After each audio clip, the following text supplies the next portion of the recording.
All right, welcome back to the Built on Air podcast. We are at season 13, episode 5. Good to be with you. Myself, Dan Fellers, Camille, and Allie are back with us. Welcome back. Hello. Doing good? Sure. If I sound funny on this one, I think I bit my tongue over the weekend, so I have like a fat tongue, and I've been talking. It's a little bit better today. Yesterday I was talking pretty funny with the fat tongue, so if I sound different, that's why. But good to be with you all for a regular weekly live show with the Built on Air podcast. It's an hour show where we talk about different things going on in the Airtable world. I'll go through what we'll be discussing today. We always start with our round the bases and share what is going on in the different communities. Then I'll do a spotlight on our primary sponsor, BuiltOnAir. Then I have Camille showing her meal planning and scripts that she uses for her meal planning base. Then followed by Allie and generating data buckets for reporting using automations. And then a quick shout out to our community. And then finally, I'll talk about field focus, synced fields in sync tables when dealing with record deletion. So with that, we've got a few things to highlight in or around the bases. I'll start off with our latest new community that we'll start covering, the new table forums launched by Scott, and Built on Air is also helping to sponsor that and get that going. So it's definitely picking up. You see starting to see a lot of traction there. So that is cool to see. But a couple things from there. Vivid Squid, who I know who it is. I don't know if he wants his identity out there, so I won't say his name, but talks about asking the question of the definitive guide on the secondary fields. And this was actually new to me. I never really spent time thinking about this. Quick shout out to Scott, who's watching, creator of Table Forums. But anyway, so the question is, maybe I'll show that in our Built on Air base. So if you have a linked record, if you do it with our hosts, so this information here of what fields show up in a linked record field. And I guess I've never really thought about that. So, but we do get a definitive answer. Did you guys know how that works? Yes, and it's stupid.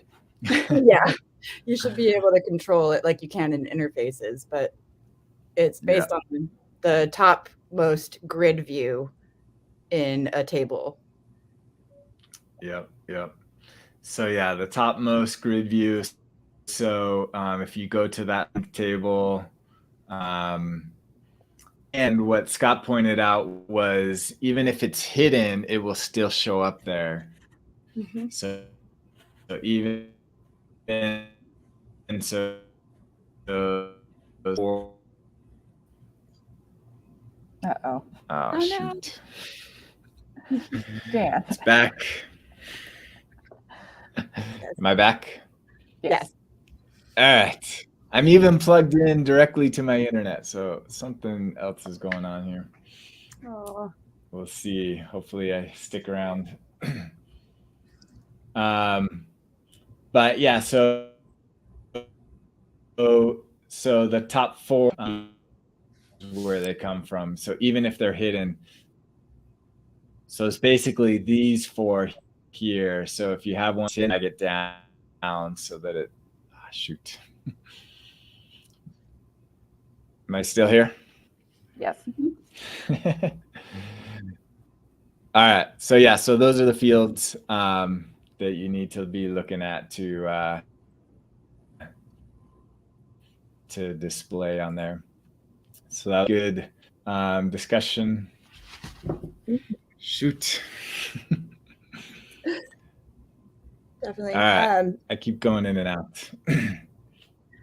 Well, to add on to that a little bit, there's that topmost grid view is also important in the layout of an expanded record. when you're looking at an expanded record that's on another table, it will also follow that same order of those grid view fields. Yep. The only exception to that is if you're looking at an expanded record on the table that you're currently on, then it'll follow the view that you're on. Right.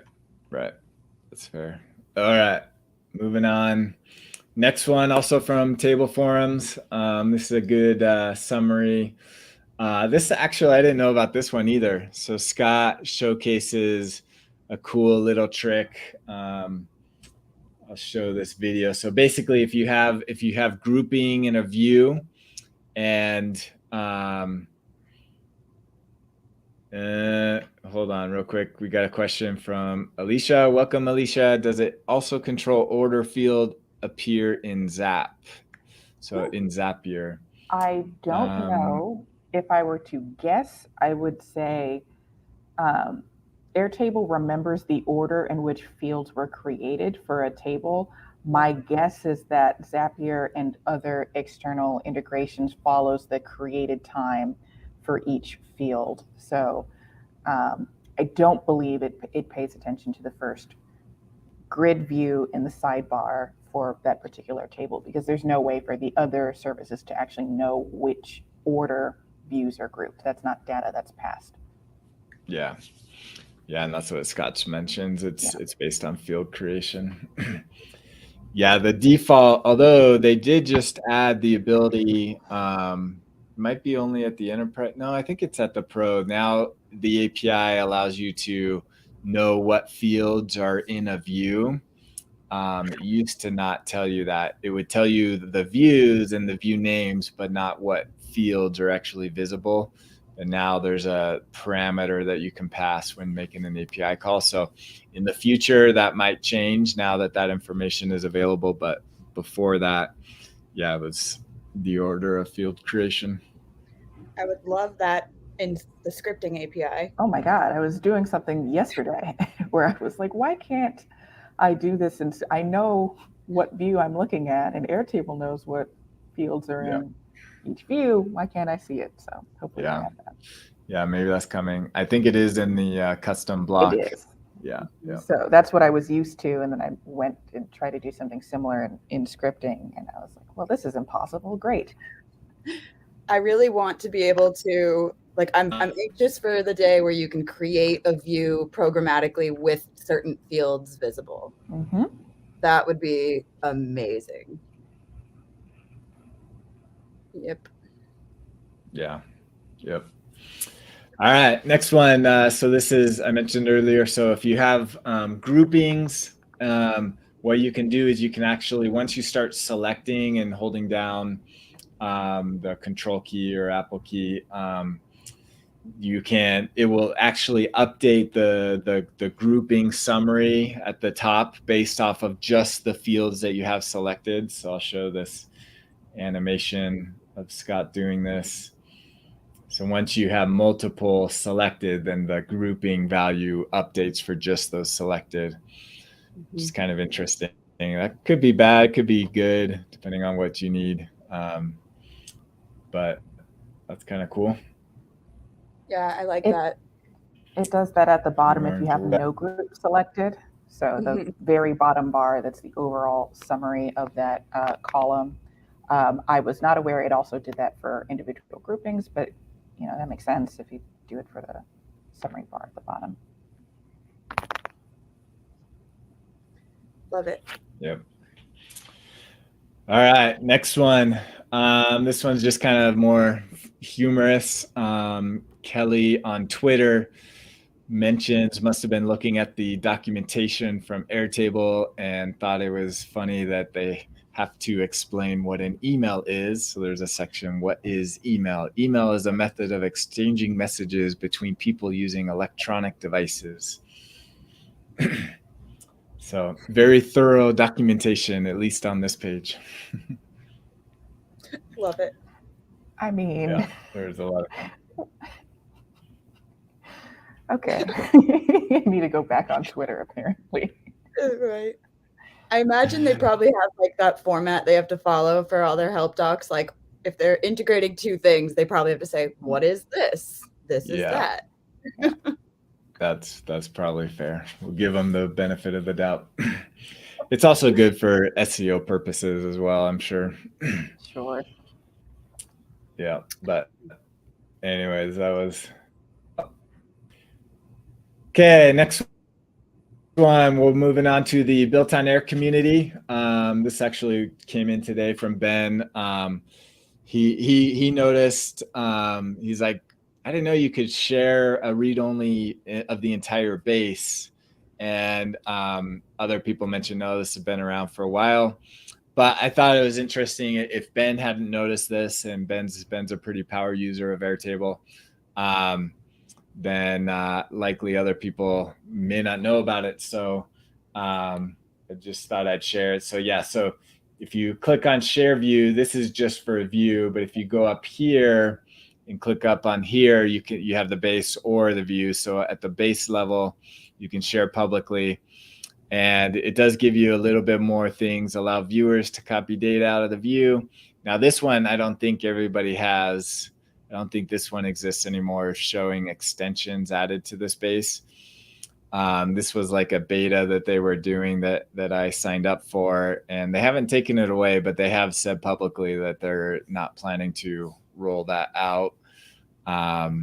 So I guess I'm still cool for having that feature. I think they have that feature. There was a beta for sharing extensions, embedding individual extensions. That's the one that they decided not to move forward with, even though I would love if they did, but they're probably just moving to focus more on interfaces. So you can get extensions so that's available to everyone. So they'll be, just a note, they'll be visible to anyone who has access to the link, but they won't be able to, if a feature of an extension is to edit or add or modify in any way any of the records underneath, the extensions will be disabled. They won't be able to do that feature. But if you have like a chart, for instance, it'll display the chart. Right. Which is nice. So I'm not cool, is what you're saying. Well, I mean, you're cool, but just not for this particular feature. Not this kind of cool. Okay, well that's cool. That's good that I was thinking that was still big. So that is part of it. Learning things new on the show. Here's a cool little trick from Angie. Interfaces in a grid view. You must be clicked in the grid, but then if you command F, it will bring up a find dialog that searches the interface pages just like within a view inside the base. If you right click at the name of a group in a grid view with a group, it will bring up a collapse menu that allows you to collapse one group, subgroup, or all with a click. Okay, so these are like 3 different tricks that she's sharing. Shift and space one, large a field, like a nose field, so you don't have to make the field wide or the rows taller. Yeah, I don't think I knew that last one. So it's a little frustrating for grid views in interfaces where you don't have it enabled for them to expand the whole record, because if text gets cut off, you just won't be able to see the rest of whatever's in that field. Like if you had a really long URL field, for instance, it's not expecting it to be multiple lines. It'll just do the ... thing, and you'll never know what the end of that URL is unless you click it. Just space, yeah. So there's a quick shortcut, and I think they have lots of shortcuts you can go in the help. So that's good stuff. There's also other people, Tim, about an omnibox for searching. So you kind of combine fields into one, I'm guessing. So then you can just search that field. So that's a nice little trick. And there, he posted in the forums. Love it. So cool little hacks in there. One more, looks like this is new. So this is in interfaces. It looks, there's a new, I think it's a setting, not an actual new element. Oh, and I don't think this is live. They saw it on a seminar, so maybe this is coming. So here's a sneak peek. In the early promo material for, I think, the first major update for interfaces, not the original announcement, but like the next time they did a batch release of a lot of features for interfaces, there was an element that looked like this, and I said it reminded me of either Notion or Coda, because they had similar kind of styles for how they show like a table component. And I was waiting for several months now, it's been, for that to appear. Yeah. And I don't know if it's just a marketing thing where they just build, you know how in commercials there's not actually cereal you're looking at, like that's like motor oil or whatever that they use to make it look good for camera. I'm wondering if they did something similar where, are we ever going to get this thing? Because I saw this like months ago and it's still not there. Yeah. I want it. I think it looks so much better. It looks nice and clean. Yeah. I think it would be a welcome addition. Yeah. Absolutely. There's so many things. Some this. Yeah. Yeah. Looking forward to that day. All right. Yep. Okay. Let's get it. The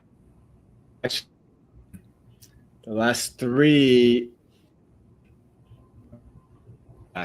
The last three things I'll show are actually new product releases related to Airtable. So there's quite a few people putting out new stuff. So I always like tinkering with the new toys. So here's a couple that you can try out. So this one's a map charting. So if you do anything with maps, they're building an extension to visualize your data in maps. So it's in the marketplace. You can check that out. It's called Map Chart. So saw that on Reddit. Every time I switch tabs, which is crazy, I lose connection. Okay, so there's also a WordPress syncing plugin. So if you're doing anything with WordPress and Airtable, this helps sync your data. So I believe it's a plugin on the WordPress side that talks to your Airtable base and pulls data from Airtable into WordPress, and maybe vice versa. So any WordPress stuff, check out Air WP Sync. And then another one, this one was actually in the Airtable community. I think I saw it on Reddit as well, but Base Inspector. So this is kind of cool. And I believe this individual used to work at Airtable and left, but is now building this tool. So it's a Chrome extension that if you use Make or Zapier, when you're in Zapier or Make, it will actually tell you what bases it's using if you're connected to the Airtable connector. And so it will actually kind of inspect that and show you the base information. So if you're a heavy user of one of those two products and you want to get better insights into how it's using Airtable, that's a Chrome extension you can check out. It's very useful because when you have a lot of external automations, sometimes you forget that there are other automatic processes that are connected to your Airtable base. It's easy if it's an Airtable automation because there's a whole tab for it and you can look at it. But if there's no visual indicator in your base that a particular record, series of records, or table is referenced by an external automation, it gets really easy to forget that they exist. Yep. All right. I think, Ali, you want to share your tidbit that you found this week? Oh, yeah. I had a couple different things. In interfaces, there's now the option to orient your charts horizontally, which is super, super cool. Just another cool little visual tweak. And then another weird one that I saw was I was in a base that was over limits. And in the bottom left-hand corner where there typically would be that plus sign to add a new record, it actually had a little like red triangle with an exclamation point. And when I moused over it, it was like, this base is over limits. To continue adding records, you have to upgrade. And it did let me still add records, but that tells me that they are making movement on actually locking down bases if they become over limits, which we haven't seen until now. So yeah, just a word of caution. yeah, they're definitely locking down on that. Cool. Yeah, that's good on the charting as well. So, well, that concludes what's going on, keeping you up to date in the world of Airtable. Let's move on to BuiltOnAir, our primary sponsor. It's an all-in-one toolkit to run your business on Airtable, a suite of apps that help you do more with your Airtable business or what you're doing in Airtable. We've been talking a lot about new features coming out with in our forms.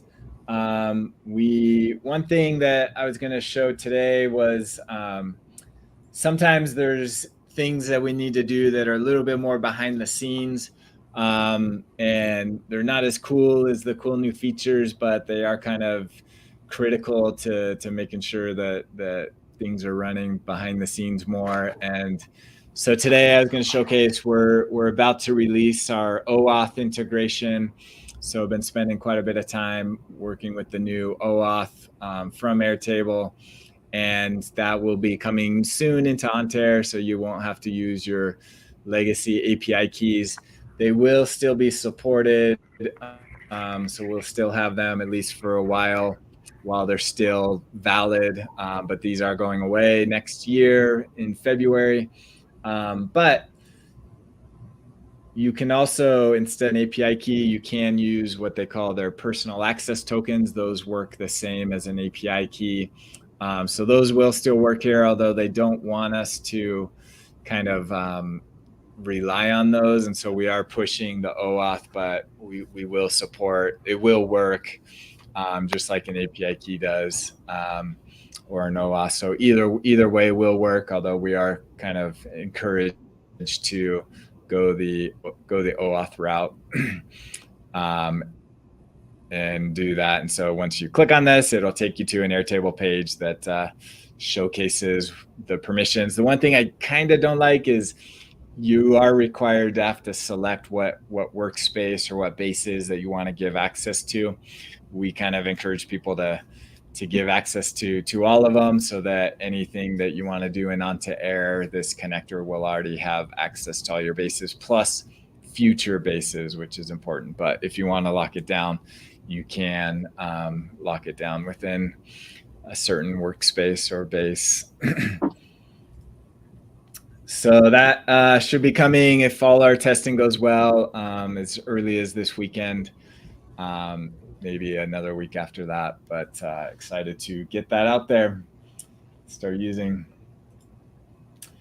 All right, now Camille is going to tell us what she eats each day. Can you guys see my screen? Yes. Yes. Well, so this base I created quite some time ago. I see that it was last updated July 28th, 2020, which was not the day that I released it originally, but this base I made for meal planning, I think was the base that I demoed when I was interviewed for BuiltOnAir. I could be wrong, but I think I used this base as my sort of example of all the cool, neat stuff you could do in Airtable. And over the years, of all the things that I've made for Airtable, this is the one that gets the most support questions. And I got one over the weekend. And the reason why is because although the base comes in fine on the universe, the scripts apparently don't come in, which is really unfortunate. I think if I re-release it, they might come in. But the reason I haven't done that is because I haven't looked at these scripts in 2 years, and it's possible that they might need some updating. So for this segment, I wanted to just give a rundown of what is supposed to happen when you click these disabled buttons, and then talking through some improvements that I'm considering making based on their current functionality.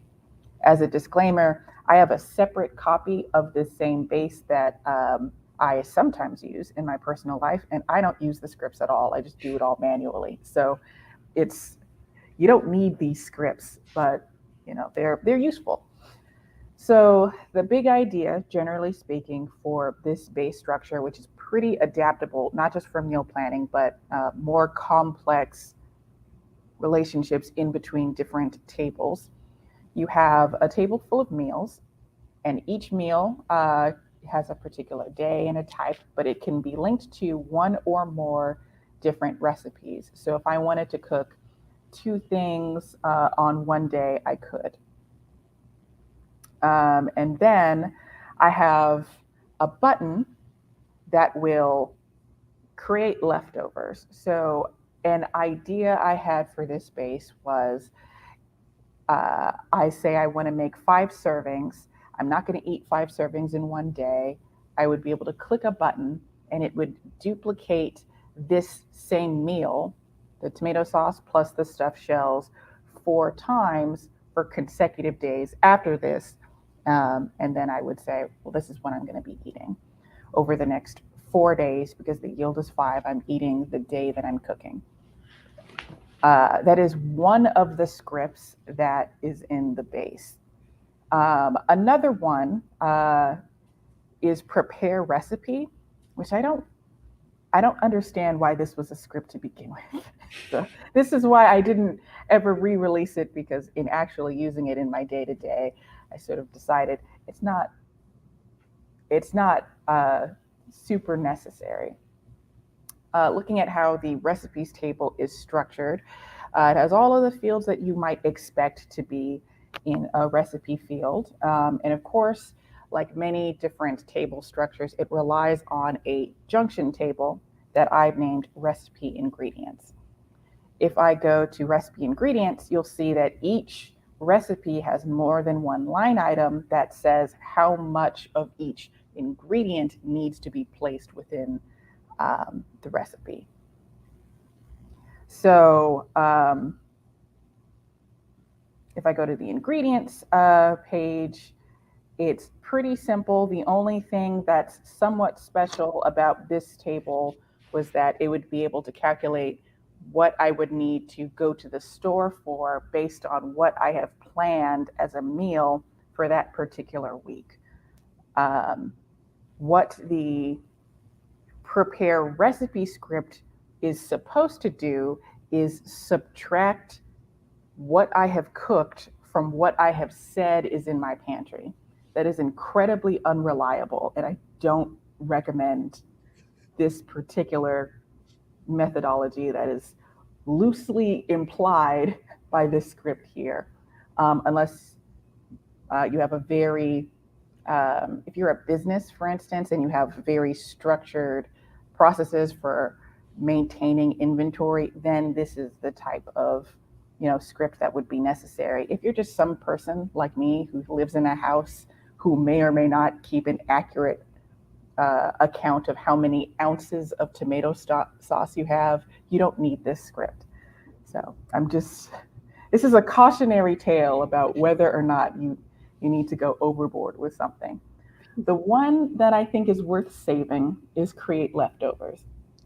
So I'm going to press the button and hope that it works. And if it doesn't work, I'll troubleshoot why. Love it. So, okay, so it did what I expected it to do. You'll see, I have duplicates that were made, counting each days. I think it did 5. Yeah, it made 5 when it should have made 4, troubleshooting. But you'll see that it copied the same meal over, and it also marked it as a leftover with this field. reason I did that is because the ingredients table is rolling up all of the things that I should be shopping for whatever is this week in my meals table, except I don't need to shop for the ingredients of leftovers. They've already been cooked. So this is basically saying don't add any meal that is duplicated. Looking at the code, what's happening here? You'll notice I'm using math, which is a bad sign. We're looking at the meals table. We're looking at the recipes table. Because I'm using a button field to activate the script, I don't need to go in here and click and select a particular meal. I could, but I am relying on, for usability's sake, creating or clicking on a button. From there, we're saying what is the date that meal was created on. So I don't necessarily need today's date because if I'm planning ahead for, tomorrow, Wednesday, I want to start calculating the leftovers from Thursday onward. So then I want to get all of the records that are linked to that particular recipe, or all of the recipes linked to that particular meal, sorry. I want to get how much that yield I said would be. So I said 5 for this particular record I clicked on. And then if I don't have a yield put in there, I want to default to 2. So, I'm probably not going to make 1 serving at a time. I'm probably going to make at least 2 servings if I haven't put in a number that's customized for that field. And then for each number of yield, I want to create a record in the table for meals that basically copies the same values for the recipes over and then increments the date by 1. Because I am a singular person and I'm not going to be making 50 meals or 51 meals at once, I elected to just create each record one by one instead of batch creating the records in one go. I think if I were to redo this script, I would batch create the records instead of doing one by one. So in order to do that, this script would need to be altered a little bit in order to accommodate that. Part of the reason why I create records one by one is because I was trying to increment each date by 1. And if you're batch creating records, you sort of have to prepare the record values in advance and then batch create them, if that makes sense. Yeah. So looking at this, I would redo it if I were to re-release it. And I just wanted to explain why, because every now and again, someone will come across that meal planner base, which works as it is. And again, you do not need the scripts in order for it to function. What there should be is a tool that makes it easier to sort of fill out this table, which is, it's not hard to fill out, but it's tedious. And it's tedious for, junction records in general. But that's it. That's just an overall view of how this table is structured. And hopefully by next week, I will have a updated version of this. And if the scripts still aren't coming in through the universe, then I'll link to my GitHub page where you could just copy the same text over. So that's even if you download the base, the scripts weren't coming in? I don't know. Really? Well, let's see. Copy base.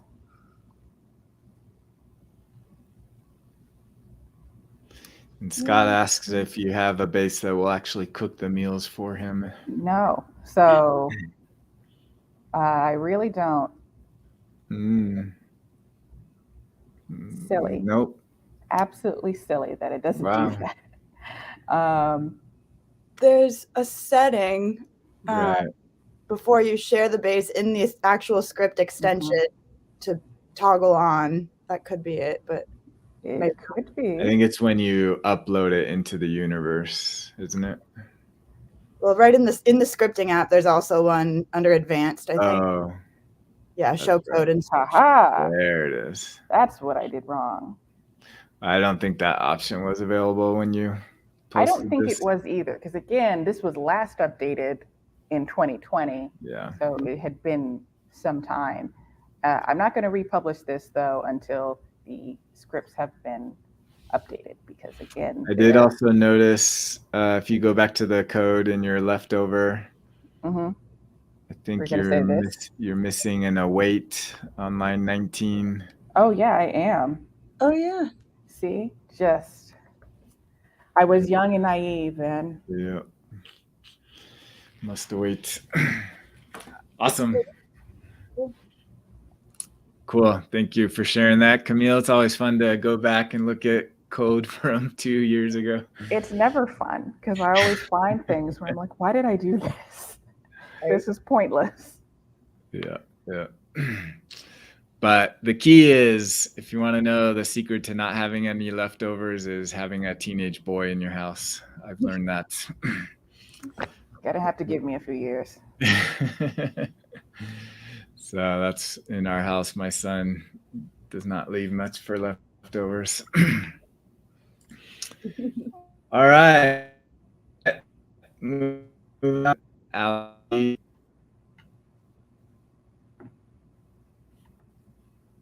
All right. Hold on here. Let me share your screen. All right.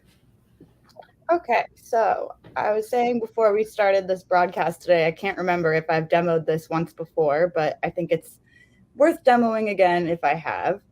I saw someone asking a question related to this in the Airtable community group on Facebook the other day.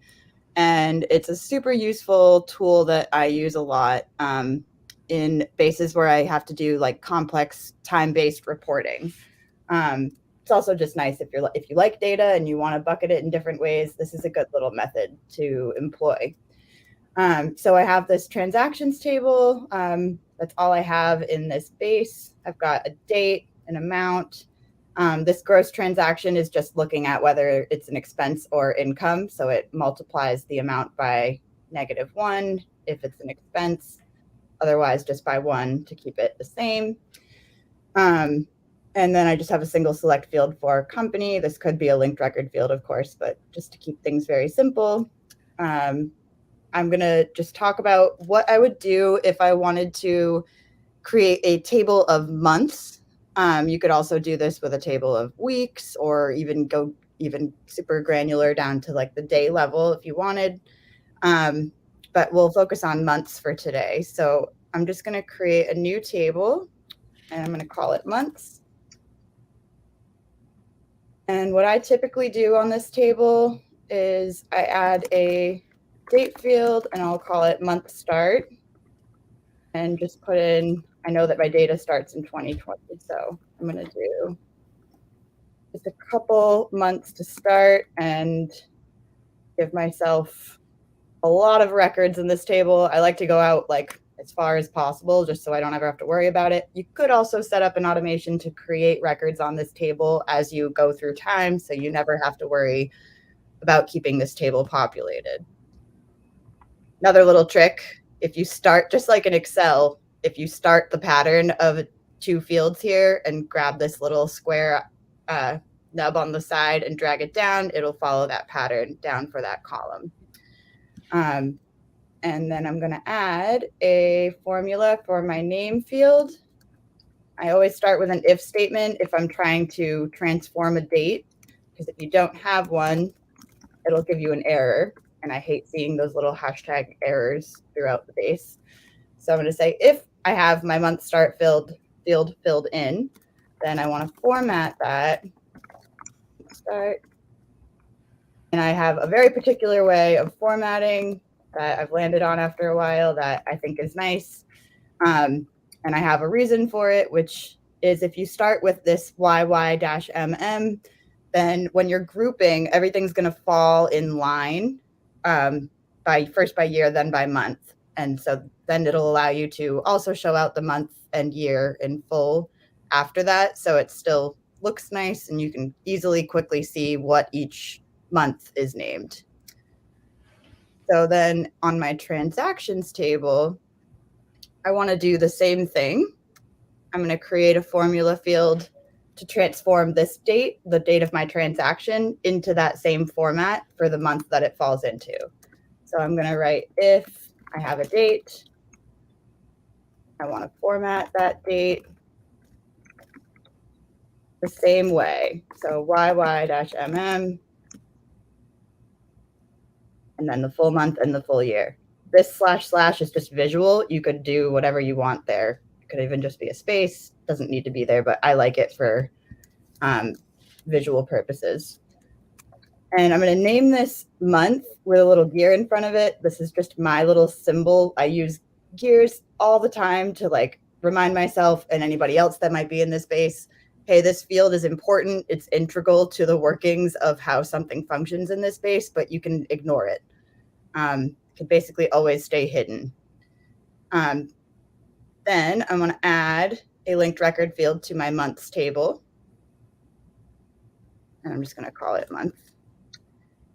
And finally, I'm going to add one more field, and I'm going to call it update link to month. And I'm going to write in this field, I'm going to say, if I have a month, if I know what month this record needs to be bucketed into, and that month does not equal the month that I have it linked to, then I know I want to update the links to the month.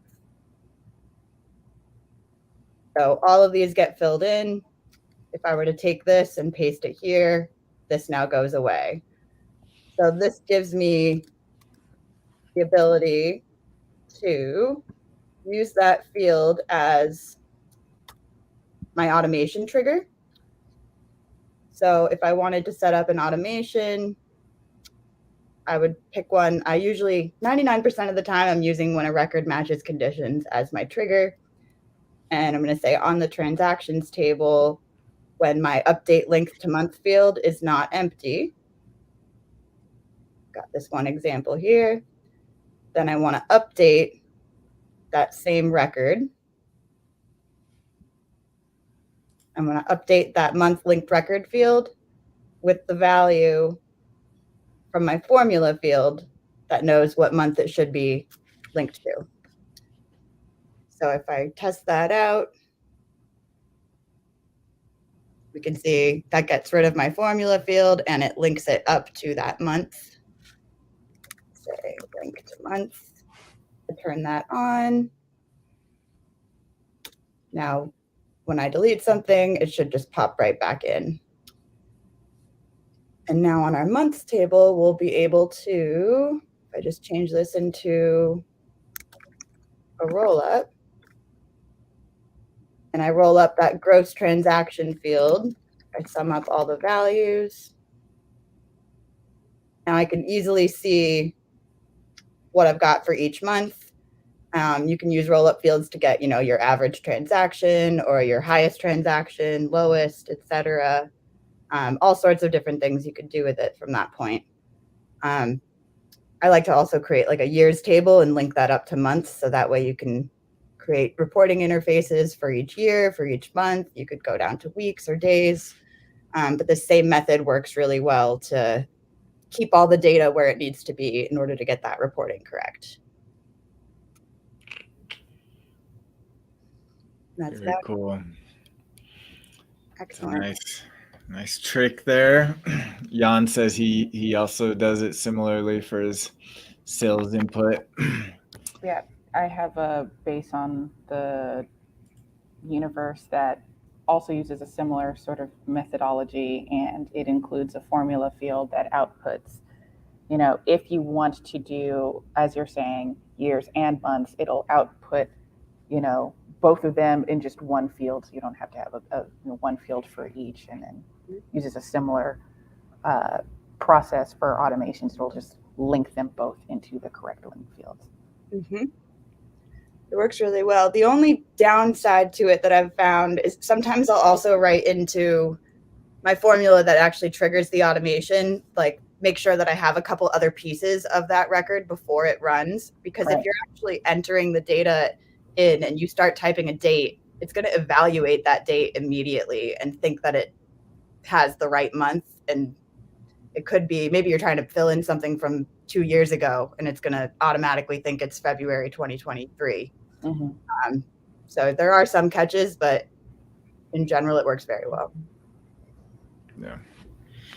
Awesome. Thank you, Ali, for sharing that. All right. Quick shout out to join our community at builtonair.com/join. That gets you in.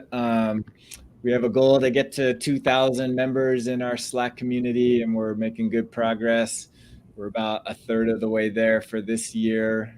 So that we'd love to get as many people in and participate. And also, we'd love to have you come on the show. So if you want to share your story and your journey in the Airtable world, we'd love to have you on. Just reach out and we'll get you on a future episode.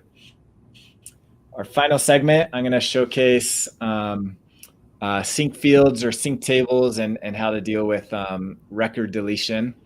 So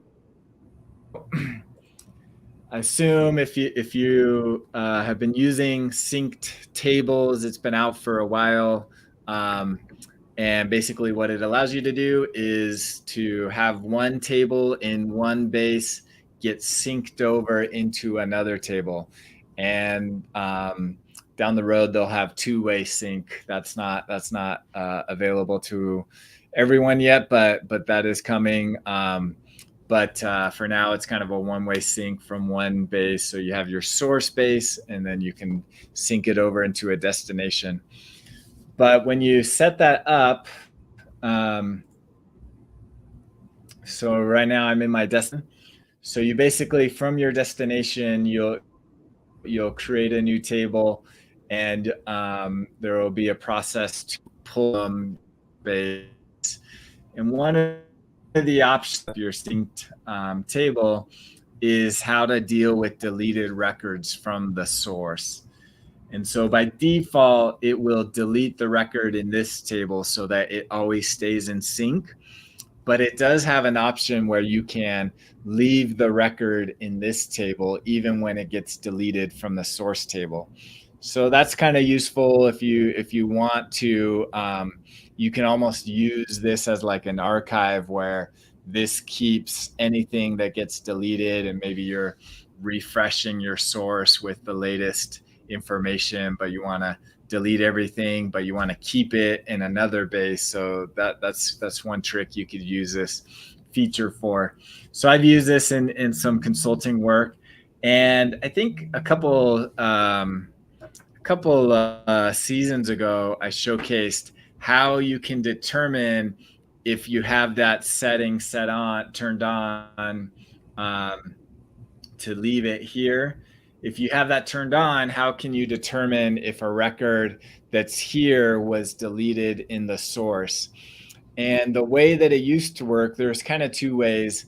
And the way that I preferred, Airtable actually changed at some point along the way, and it no longer works, and it actually messed up our processes. But it used to be what we would do is we would create a formula field that exposed the source record ID. So this is a unique identifier for that record. So we would have this record ID, and this record ID would actually get removed if that field was deleted from the source. And so, so I'll create a new record here that will now get a unique identifier for the source. And then if I go over to the destination, get it synced over, it used to be if I deleted, there it is. If I deleted it from the source here, this record ID would actually be blank. And so it was easy to then create a formula field that says, if the record ID that's coming from the source not the destination's record ID, because this destination record will have its own record ID that'll be different than the record ID in the source. But if the source record ID is blank, that means that record was deleted. But they changed that behavior, and now this record ID does not get deleted. So it actually holds on to what the deleted record's ID was. And I'll showcase that. And so this formula no longer works because this is not blank, or it still has a value, so it's not blank. So if I delete it from here,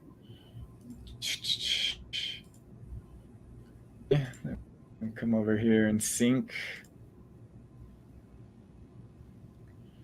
You'll see it's actually still there. Wait, it's syncing. Okay, you'll see that this is still there. So this formula that is what the approach that we used to take no longer works. So the workaround is to use a source link button. And so what that is a button where this action is only available if this is a sync table. It allows you to link to the URL in the source table, which is nice so that you can jump back and forth between the destination and the source. So if I click on this, it will open up in a new tab the source record. If it's deleted, there's no longer a source, and so this is disabled. And so then I have a new formula that is looking and say it's source link. So if that button is blank, even though it doesn't necessarily look blank, it actually is blank, then I know that this record was deleted in the source. So this is the new approach that you can do to determine if a record got deleted from the source. So if you were using the old way, which we were, someone along the way probably said, I need to know that record ID. It would come in handy if you just wanted to have a unique identifier for a deleted record. Maybe you were archiving it, exporting it somewhere, and you want to be able to still reference it. I think there's still value in having that record ID, but it did break this detection here. Great workaround, luckily, Dan. there's a workaround. We have news from the front. If you recall 20 minutes ago when we were like, gee, I wish that mysterious new element type was available in interfaces, gets released eventually. It's released now. So first brought to my attention by Ben Bailey on the BuiltOnAir Slack community, and then by Jan in our live chat here. So if desired, I have made an interface with it on there, and I'm sharing my screen. This is what it looks like. It looks exactly how I thought it would based on the thing. So it's real. I love it. Good work, team, because bold still comes in. That's nice. Nice. So somebody was watching the show and said, oh, I can turn that on. You know what? I like to think that's what happened. I don't know if it did. So it's it's one of the things that can be easily convertible. So very useful feature. If you made a grid and think it's better as a gallery, you can just swap back and forth, but now you can swap it to a list component. You pick a source for the table. Apparently you can do hierarchy. I don't know what that means. I think it might be their version of grouping. I've looked at this for roughly 60 seconds, so I don't have the scoop quite yet on exactly what it is. There's a prefix field. What does that mean? Who knows? I have no compatible field, apparently. Interesting. If I turn a field off, nope. What does that mean? Selections with no additional rows? What does that mean? What's happening? Yeah. What happens if I select? What's going on? Oh my God, you can add records too? Yes, which is great. Inline. I've got lots of things to go play with now. Yeah, so I'll be distracted for quite some time. I don't want to open up from here, but that works how you would expect it to. It's really persistent on me opening it in a new thing. You could change row height, which is nice, and then labeling, which is to be expected. What happens if I have things selected? Is it If you go to preview it, does it give you more options? what happens? What does it mean? Can I right click? Oh, I can delete them. Delete all. Oh, interesting. Okay. Cool. All right.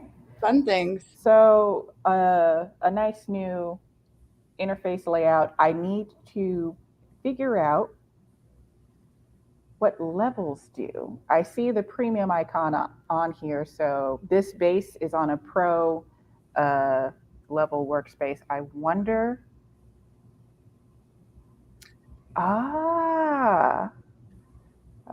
So it's letting me do it. So I think it's available for at least pro level and enterprise. I don't know if you do it on the plus level. That remains to be seen. Oh my God. Does this do what I think it's doing? You could do your record and then records that are linked to that record. Sub-records. That's what this is. Wow. That's incredible. All wow. Right. I'm very happy. We'll cover this obviously in more detail next episode. But Jesus Christ, that's a big one. Yeah. Enable. So what's happening, based on my understanding, for this particular base I'm looking at, there are different types of buildings, like a house and apartment, and then precedence, which is an example of, 123 Fake Street is an example of a house, and 456 Other Street is another example of a house. That's controlled by a link field. So what I should be seeing when I'm done, I'm going to ignore this right now. It's letting me pick which fields I want visible. You can see, here are all of the precedent examples that are of the type multiplex small. So I can add a record from here that is linked already. Will it work? I don't know. Because right now you can't, in other view types, if I go back and look, this is a list versus a grid. Previously in a grid view, you couldn't add new records if the source was a linked record field. You had to find some other way to add records in here. So this might be a good workaround for that. But yay, nested records. That is cool. This is a formula field, so me not being able to edit that is expected. Wow. And then you can control the width. Nice. Cool. I wonder if anything else came out new this morning. I don't know. But you can see here that you can control individually whether or not you can open up each level of, each level that you have in this nested list. I don't know how many levels you can add as a maximum. First glance, this seems a little backwards to me.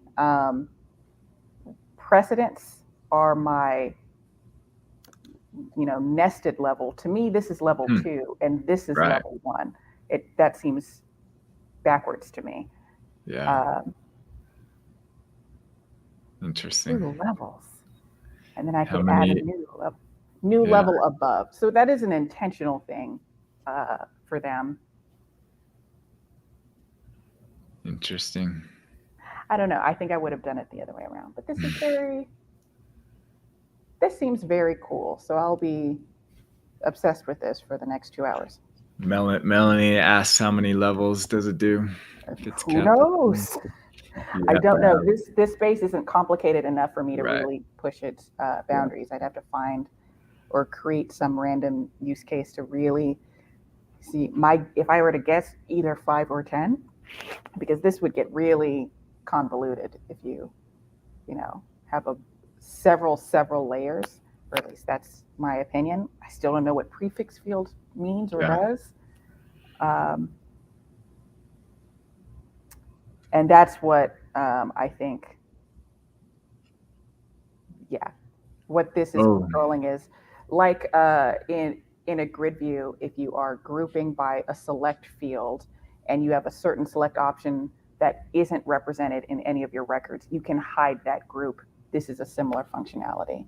There are no linked records for several of those building types, so they are hidden from view based on my selection here. If I show them, they come back and you'll see that there's nothing underneath primary dwelling.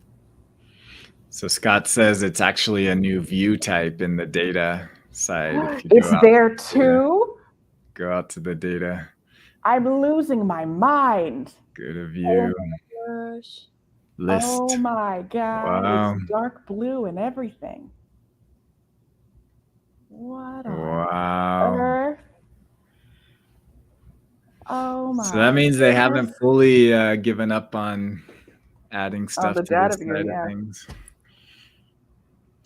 That is cool. All right. So obviously we're going to talk about this next week when I actually know what I'm looking at. But this seems like a very, it is what appears to be a medium between the Gantt view and the grid view, because the Gantt view shows, a nested sort of relationship underneath different records as well. Except this is pulling in data from another view. This is going to make, I think, a lot of people's lives a whole lot easier. And then roughly 2 weeks from now, we're going to come up with a list of things that we want to be different. But in those blissful first 2 weeks, honeymoon period, we're going to be so happy. Yeah. It does also kill some of the extensions. Exactly. That always happens where I'll have an extension in mind and then Airtable will improve something just enough where it makes it obsolete for me. I've been there as well. Mm-hmm. Awesome. Cool. Yeah, we'll do a segment on this next week for sure. Very cool. I love breaking news on the show. Love it. You've seen it here first on Built on Air podcast. Or actually, you've seen it first on the Built on Air Slack community, courtesy of Ben Bailey. That's right. Thank you, Ben, showing that. Awesome. Well, thank you all for joining with us, and we will see you next week on the Built on Air podcast. Take care, everyone.